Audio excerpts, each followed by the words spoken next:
정도전이 살아있었다면 조선은 완전히 달라졌을까? 조선은 나라를 세우자마자 갈라졌습니다. 왕이 강한 나라가 될 것인가? 아니면 신하들이 정치를 맡는 나라가 될 것인가? 그리고 그 한가운데에 정도전이 있었습니다. 그런데 만약 정도전이 그날 죽지 않았다면 조선은 우리가 아는 조선이 아니었을지도 모릅니다. 1.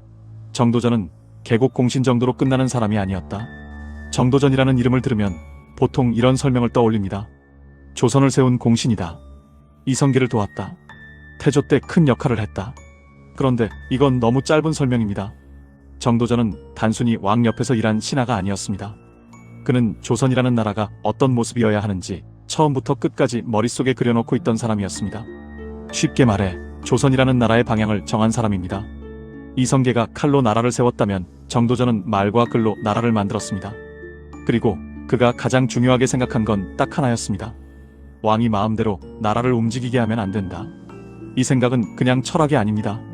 고려 말의 현실을 직접 보고 겪은 사람이었기 때문에 나온 결론이었습니다.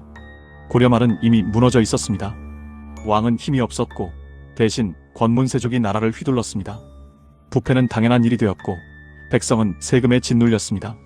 전쟁도 많았고 기근도 많았고 불안도 끝이 없었습니다. 정도전은 그 상황을 보며 확신했습니다. 나라가 무너지는 건 왕이 약해서가 아니라 권력이 제멋대로 돌아가기 때문이다.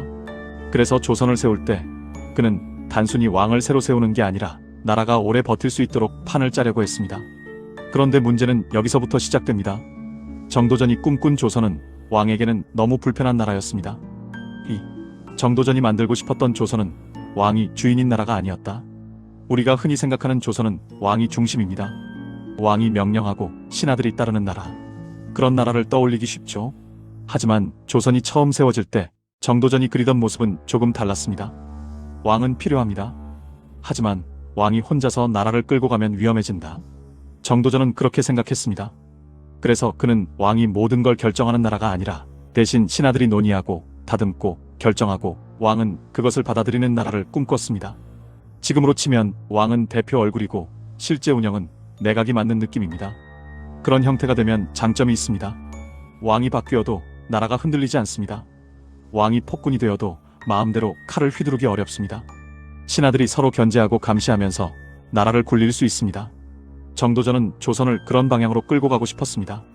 그리고 실제로 조선 건국 초기에는 그 방향으로 가는 듯 했습니다.